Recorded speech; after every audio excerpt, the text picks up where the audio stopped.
Hello students, today we will discuss question number third and इसका हम third part और fourth part करेंगे आज। देखिए क्या कह रहा है, इसमें एपी में इन्होंने ये चीजें दे रखी है और आपको ए और S12 निकालना है। ठीक है, अब जो दे रखा है वो लिख लेती हूँ मैं। A12 दे रखा है और डी की वैल्यू दे रखी है। देखो इन्होंने दे रखा है A12 आपका है 37 और जो डी की वैल्यू है वो है 3 और आपको ए निकालना है और निकालना है S12। ठीक है, अब देखो A12 मैंने बता रखा था ना आपको कि जो भी जो है जो दे रखा होता है उसको खोल दो पहले। तो अब डी को तो नहीं खोल सकते आप, A12 को तो खोल सकते हो। कैसे खोलोगे? ए प्लस यहाँ से एक कम लिखना होता है, यानी कि 12 में से 1 माइनस करोगे 11 डी लिख दोगे, उसके बाद 37। अब डी की वैल्यू दे रखी है यहाँ पे, कितनी दे रखी है 3, ये पुट कर दो is equal to 37। A plus 11 into 3 multiply करोगे 33 is equal to 37। A is equal to 37 में से 33 माइनस करोगे, इधर आके ये माइनस का हो जाएगा। ठीक है, उसके बाद ए इज इक्वल टू 37 में से 33 माइनस करोगे बचेगा 4। अब ए की वैल्यू आ गई 4 जो कि हमने निकालना था, निकल गया। अब निकालना है S12। अब मैंने आपको लास्ट वीडियो में बताया था कि ये S12 कैसे, यहाँ पे 12 क्या होता है। ठीक है, बताया था ना मैंने। अगर आपने वो वीडियो नहीं देखा तो मैंने उसका लिंक जो डिस्क्रिप्शन में दे दिया, आप वहां से देख सकते हो। और टेलीग्राम चैनल से भी मुझसे जो है जुड़ सकते हो, मेरे टेलीग्राम चैनल का लिंक भी डिस्क्रिप्शन में ही है। और S12 दे रखा है तो मैंने आपको एक फॉर्मूला बता रखा था SN का। क्या होता है? n/2 2a plus n minus 1d। ठीक है, ये फॉर्मूला था। n की वैल्यू होती है यहाँ पे। ठीक है, ये चीज जो होती है n की वैल्यू होती है। तो n की वैल्यू इन्होंने इनडायरेक्ट तरीके से मतलब दे रखी है आपको, डायरेक्टली नहीं दे रखी कि n इज इक्वल टू ये है, ये नहीं दे रखा। इन्होंने बोला S12 निकाला, यानी कि इनडायरेक्ट वे से इन्होंने n की वैल्यू दे दी आपको। तो 12/2 लिख दोगे आप, n की जगह 12 लिख दोगे। ठीक है, 2 इंटू, अब a की वैल्यू हमने निकाल ली 4 प्लस n की वैल्यू 12 माइनस 1, डी की वैल्यू इन्होंने दे रखी क्वेश्चन में 3, पुट कर दिया 3। उसके बाद 2 1 जा 2, 2 6 जा 12। ठीक है, और 4 2 जा 8 प्लस 12 माइनस 1 होता है 11। 11 को 3 से मल्टीप्लाई करोगे 33 आएगा। अब 33 को और 8 को ऐड करोगे तो आपके पास बनेगा 41। ठीक है, 41 को 6 से मल्टीप्लाई करोगे तो कितना बनेगा? 6 1 6 और 6 4 जा 24। तो ये आपका आंसर आ गया। बस ये निकालना था, ये निकालना था, हमने निकाल दिया। ठीक है, अब इसका जो फोर्थ पार्ट है उसमें देखो, उसमें मैं लिख देती हूँ यहाँ क्या कह रहा है। उसमें A3 की वैल्यू दे रखी है इसने 15 और S10 की वैल्यू दे रखी है 125 और D निकालना है और A10 निकालना है। ठीक है, आप ये एग्जाम में भी ऐसे लिख के आओगे। ठीक है, जैसे मैं बता रही हूँ यहाँ पे, जैसे लिख रही हूँ मैं। अब देखो A3 को खोल सकते हो और S10 दोनों को खोल सकते हो, दोनों को खोल लोगे आप। ठीक है, क्योंकि दोनों से ही बनेगी इक्वेशन जो भी बनेगी। तो A3 को खोल लोगे आप, क्या लिखोगे? A plus 2D। ठीक है, एक कम, उसके बाद 15। अब S10 को जब खोलोगे, ठीक है, अब देखो इसमें D भी निकालना है, A भी नहीं है हमारे पास, कुछ भी नहीं है। तो इसका क्या करोगे आप? इसको आप फर्स्ट इक्वेशन मान लोगे, फिर S10 को खोलोगे। जब S10 को खोलोगे तो मैंने फॉर्मूला बता रखा है, क्या होता है n/2 और n कितना है यहाँ पे 10 है, तो 10/2 लिखोगे। ठीक है, आप ये यहाँ पे पहले लिख दो S10 की वैल्यू है 125। तो S10 को खोलो, S10 कैसे खुलेगा? n/2 और n कितना होता है? n कितना है यहाँ पे 10 है, 10/2 2 इंटू ए, 2 इंटू ए, तो a तो नहीं दे रखा तो 2a को ऐसे लिख देंगे। प्लस n की वैल्यू है 10, 10 माइनस 1 इंटू डी की वैल्यू क्या है नहीं पता, d भी लिख देंगे ऐसे, इज इक्वल टू 125। ठीक है, फिर 2 1 से 2, 2 5 से 10। ठीक है, ये हो गया। अब 2a प्लस 10 माइनस 1 होता है 9, तो इसको हम ब्रैकेट में नहीं करेंगे, बस सीधा 9d लिख देंगे, इज इक्वल टू 125।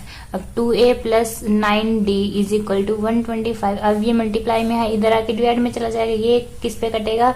25 पे। ठीक है, अब 2a प्लस 9d की वैल्यू आ गई 25। अब ये इक्वेशन हो गई सेकंड और ये इक्वेशन हो गई फर्स्ट। ठीक है, हमने ये भी खोला, इससे हमें ये मिली। जब हमने ये खोला, ये हमने फॉर्मूला, मैंने अभी लास्ट में जो फॉर्मूला बताया अभी पीछे ये लगाया मैंने फॉर्मूला, ये वाला, ये नोट कर लीजिएगा, ये वाला फॉर्मूला लगाया मैंने n/2 2a plus n minus 1d। ठीक है, n की जगह मैंने यहाँ पे पुट किया 10 पुट किया, क्योंकि यहाँ पे S10 दे रखा था, ये n की वैल्यू होती है। ठीक है, अब यहाँ पे 2 इक्वेशन बन गई। लेकिन जब हम सब्ट्रैक्ट करते हैं, जैसे अगर हमने यहाँ से a की वैल्यू निकालनी है, ठीक है, तो हमें क्या करना पड़ेगा? इसको हमें इक्वल बनाना पड़ेगा। देखो 2a है, इधर खाली a है, तो हमें इसको 2a करना पड़ेगा, तभी हम इसको माइनस कर सकते हैं। तो सबसे पहले हम क्या करेंगे? इस इक्वेशन को 2 से मल्टीप्लाई कर देंगे, तो ये भी 2a बन जाएगा, ये भी 2a बन जाएगा। ठीक है, तो हम क्या करते हैं,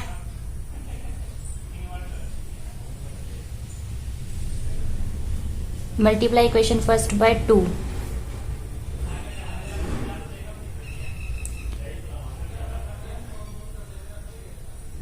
to a plus two, two को मल्टीप्लाई करते हैं a plus 2d is equal to 15, पूरे को मल्टीप्लाई करेंगे, ठीक है, पूरी इक्वेशन को। तो 2a प्लस 2 टू जा 4d is equal to 15 to जा 30, ठीक है। अब ये बन गई थर्ड इक्वेशन। अब हमने क्या किया है, इस कोफिशिएंट को और इस इक्वेशन के इस इक्वेशन के कोफिशिएंट को और इस इक्वेशन के को हमने क्या कर दिया, सेम बना दिया। तो हम इसको माइनस कर सकते हैं, ठीक है। माइनस करने की कंडीशन आपको पता है ना कि दो इक्वेशन को हम तभी माइनस करते हैं जब उसका कोई एक जो कोफिशिएंट हो वो सेम हो। तो यहाँ पे a था और यहाँ पे इक्वेशन में 2a था, तो हमने इस को 2a बनाया। 2a कैसे बनाया, हमने 2 से मल्टीप्लाई कर दिया। तो 2 से मल्टीप्लाई कर दिया तो हमारे पास ये इक्वेशन बनी। अब हम इसको माइनस करेंगे। ये जो सेकंड और थर्ड इक्वेशन बनी है हमने लिख दिया यहाँ पे, थर्ड और सेकंड को माइनस करेंगे। तो देखो कैसे माइनस करेंगे, हमने लिख दिया 2a प्लस 9d, हमने ये ली इज इक्वल टू 25, ठीक है, ये लिया। उसके बाद 2a प्लस 4d, ये वाली इक्वेशन ली 30। अब माइनस करेंगे तो यहाँ माइनस का साइन, यहाँ पे माइनस का, यहाँ पे माइनस का, ठीक है। अब क्या करेंगे, 2a से 2a कैंसिल हो जाएगा, दोनों प्लस और माइनस के। यहाँ 9 में से 4 गया 5d होता है, इज इक्वल टू 30 में से 25 माइनस करोगे तो 5 आएगा, लेकिन माइनस का आएगा क्योंकि 30 के साथ माइनस है। तो d की वैल्यू आ जाएगी -1, क्योंकि ये 5 कैंसिल आउट हो जाएंगे, d की वैल्यू आएगी -1, ठीक है। अब आपको निकालना क्या था, d तो आपको निकालना था, आपने निकाल दिया। एक d निकालना था और एक निकालना a10। अब a10 कैसे निकाल लोगे, a10 निकालने के लिए आपको तो क्या चाहिए, देखो a10 निकालने के लिए आपको चाहिए, ये चाहिए आपको a प्लस, यहाँ पे a इससे एक कम कितना होता है 9 और d ये चाहिए। देखिए d की वैल्यू तो आप निकाल लिया आपने -1, लेकिन a की वैल्यू तो नहीं पता ना अभी भी। देखो क्वेश्चन में भी दे रखी, कहीं a की वैल्यू ना कहीं हमने निकाल पाए हम। तो हम क्या करेंगे, इस d की वैल्यू को हम कहाँ पुट कर देंगे, कोई सी भी इक्वेशन में पुट कर दो। हम कहाँ पुट कर देते हैं, यहाँ पुट कर देते हैं फर्स्ट इक्वेशन में, तो हमें a की वैल्यू मिल जाएगी, क्योंकि यहाँ d की वैल्यू पुट करेंगे तो हमें a की वैल्यू मिल जाएगी ना। तो देखो हम क्या करेंगे, अब हम यहाँ लिख देते हैं इसको, पुट इन फर्स्ट इक्वेशन में पुट करो इसको। तो d की वैल्यू है -1, तो जो फर्स्ट इक्वेशन है वो है ये चीज, यहाँ पे -1 है इज इक्वल टू 15, ठीक है। ये है ना a plus 2d is equal to 15। तो अब ये माइनस का 2 हो जाएगा is equal to 15, a is equal to 15 plus 2 कितना हो गया 17। अब a की वैल्यू आ गई 17 और d की वैल्यू थी -1। तो a10 की वैल्यू निकालने के लिए हमें क्या चाहिए, a प्लस इससे कम 9d चाहिए।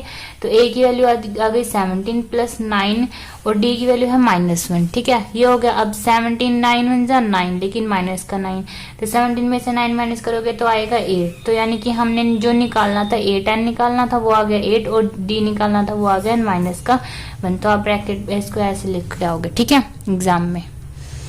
अगर आपको मेरी ये वीडियो अच्छी लगी हो तो नीचे दिए गए सब्सक्राइब बटन पर क्लिक करें ताकि मेरी हर वीडियो की नोटिफिकेशन सबसे पहले आपको मिले। Thank you.